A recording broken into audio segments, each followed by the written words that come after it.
video, it's a little controversial, man. A lot of controversial, actually, and I have to choose my words very wisely. So I might have to speak a little bit more slowly than normally.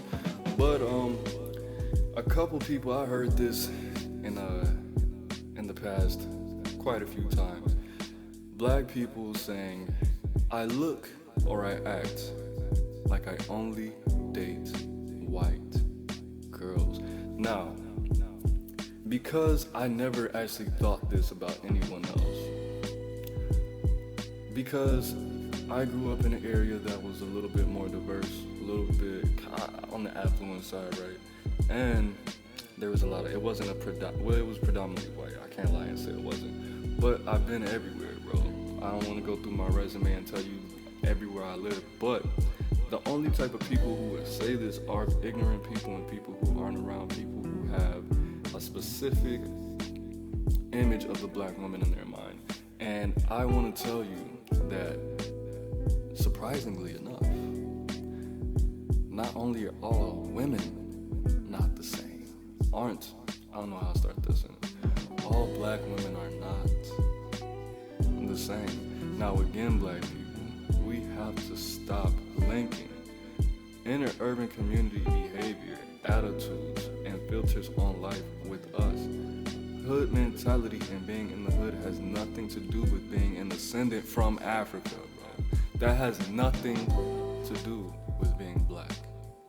Being from the ghetto, being in the ghetto, having love for the ghetto, whatever, acting like you're from the hood, whatever, that's not, being impoverished is not what being black means.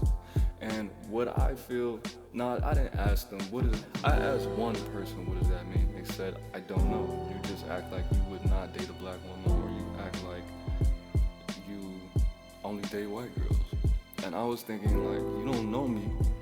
I'm wearing my work clothes, so it's not like I'm wearing Timberlands, jeans, and a t-shirt with a hoodie.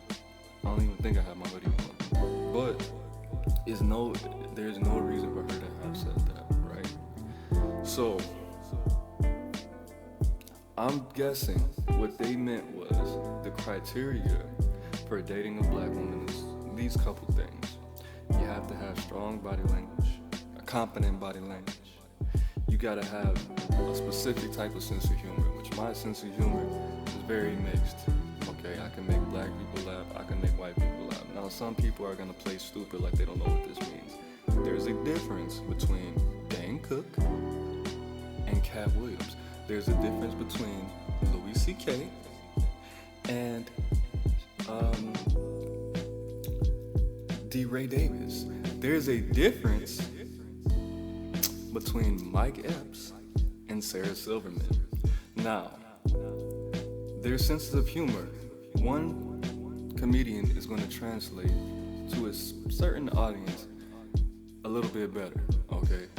Now, two black comedians that are pretty neutral, they can make black people laugh and they can make white people laugh. Kevin Hart can make black people laugh and white people laugh, right? Dave Chappelle can make black people laugh as well as white people, okay? We have two different senses of humor. It's true. Sorry. All right. You don't look like you just give off this strong image, right? You don't have a certain type of charisma, because there's all kind of charismas. There's all type of versions of charisma. Cat Williams is charismatic. Martin Luther King was charismatic. And Malcolm X was charismatic. 3 different types of charisma, all pretty similar, right? All do the same, have the same effect. They all influence people. All right. To be honest, I really don't even want to read this list. I just want to just go off the dome. So let me just go off the dome. Now, I understand that this is just coming from, it just stems from ignorance. It just stems from ignorance and assuming that, number one, most black people live in inner urban communities and are impoverished and therefore think a specific way, have a tolerance for certain things and have an intolerance for certain things. We all come from different places, my dude. I've seen black dudes that straight up only listen to rock. They drive a freaking Volkswagen Beetle. They wear spike bracelets with the chain on their jeans, and they just look like a straight skateboarder rocker, and they have black girlfriends. You know why? Because their black girlfriends dress like that and listen to rock music as well. I do want you to understand that we have to separate this image of impoverished. We have to separate this hood image from our genetics. That's not genetic. That is not genetic. Now, if you think about it, now again, I have to choose my words very wisely. I don't want to come off as ignorant or make this too comedic.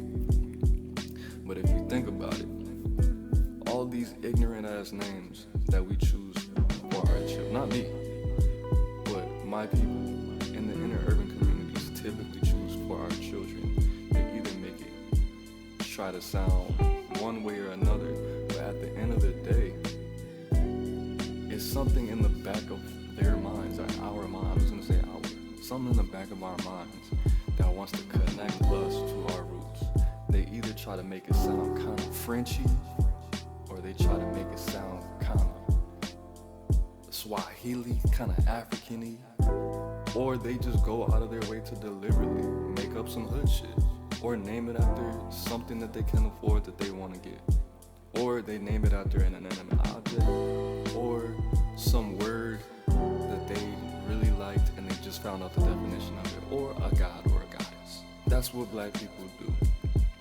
When you understand the mentality that you have to do something like that, you have to understand that there is a certain divinity in us that comes from us being royalty, that comes from us being rich people in spirit, rich people at heart, physically, mentally, emotionally, astrally, etherically, all over 110%. So for us to subconsciously and unconsciously link ourselves to the lowest point of society besides being actually physically institutionalized in a jail or a prison is ridiculous.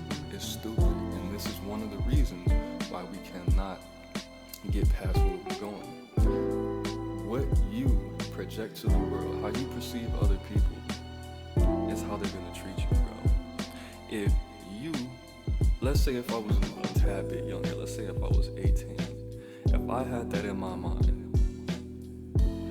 if somebody was like, hey bro, you act like, or you look like you only date white girls, what my little black baby child, 18-year-old mind is gonna tell me. Or let's say if I was younger than that, a lot more impressionable, 13, you look like you only date white girls. That's gonna tell me subconsciously, that's gonna sub-communicate to me. Number one, no black woman will ever want me, okay, for whatever reason, and I'm sitting there, maybe it might make me insecure, maybe it might not, who knows, I never heard that when I was 13, right, but that's gonna sub-communicate to me that all black women are a certain way, but because I listen to the yes, and I wear Vans, and my shirt says, I have on an AC/DC shirt, whatever, that's literally how I used to dress. I'm gonna think that all black people or all black women are the same. I'm all alone in this world and I don't have too much of a choice for whatever reason. Because with impoverishedness comes two things. Typically, ignorance, violence, and crime. That's three things. I just threw crime in there for no reason, right? But it's gonna sub-communicate to me that we're all the same, and when you don't feel that there's a need to improve and grow culturally and explore other cultures, what that does is that puts you in a state of scarcity that makes you without, that keeps you from your knowledge, and the less knowledge you have, the more likely it is that you will be impoverished and stay impoverished. So me linking ignorance and not being cultured and being closed-minded to black women is gonna automatically make me think that not only do you think that black women are intolerant to other people's cultures and mentally impoverished, but also physically and financially impoverished, that's gonna make me think that white women are better than black women, which I don't think, but maybe there is a possibility 13-year-old Aaron would have thought that. So we have to be very careful with our words, especially around people that we don't know at all whatsoever. Now, what I think they meant was, yes, the typical black woman, which I don't know. When I use the word typical, you know what I mean. But now I'm starting to rethink the sentence that I was going to form. I don't know how much, I don't know the population when it comes to typical to the population. So the typical black dude in and out of jail, statistically the person that you're going to run into, right? Statistically, we'll say 70%, right? So there's a 70% chance that if I ran into a black woman, they would not be interested, which is definitely not the case. Trust me.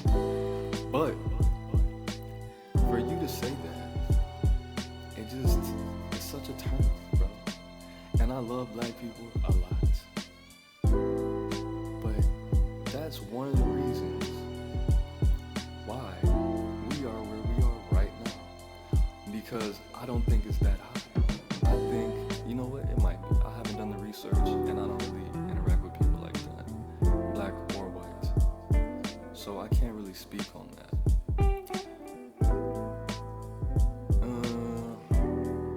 I just don't know. I don't know. The typical, well, yeah, again, that's just insulting. It's not insulting to me so much. That just means that I'm different. That means that you're not the typical black guy, and most black women would not find you attractive because you're so different, which is fine. That means I'm not limited. Now, the typical white women, they like me, baby. That's a fact. They like me. That just means to me, I don't know. I don't give that off. Maybe because I'm quiet. Like I said, I was dressed normally. I had on that same polo, that $10 liquor store polo knockoff hat. I don't think I had on a hoodie. I had on I don't remember. I was dressed normally. I was dressed like I was at work. And I was gonna get dirty possibly. And some Timberlands. And I was playing, I don't know, bro. I don't know. She didn't know. Maybe I should have asked the first dude that ever said that to me. Which is like, dude, that's racist against our people. And that's racist against white people. And I don't know if you're saying that I'm not good enough for a black woman, or a black woman would find me weird and not be interested in me, or I'm the type of person that would stray away. Because I met people, like I said, bro. I met hood niggas people that I perceived to be hood niggas. I don't know where they grew up. People that I perceived to be hood niggas that did not date black girls at all. They were just disgusted by the mere mention of them. Right?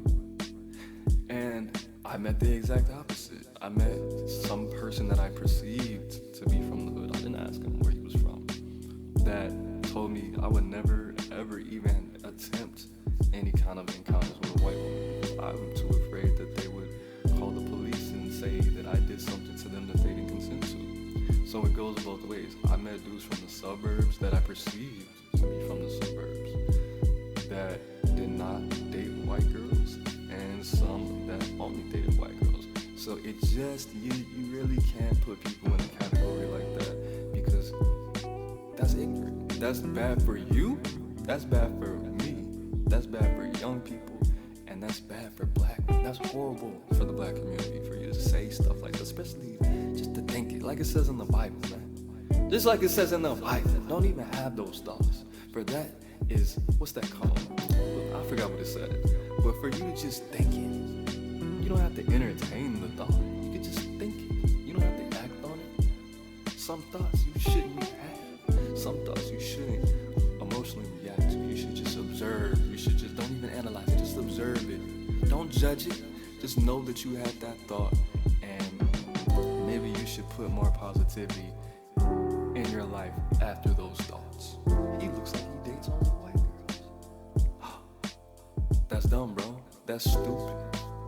I don't know how long this video is. Let me check. Alright, That's a good amount. Alright, so that's it, man. Monitor your thoughts, man. Stay healthy, stay happy, stay free. And yeah, that's it. Peace.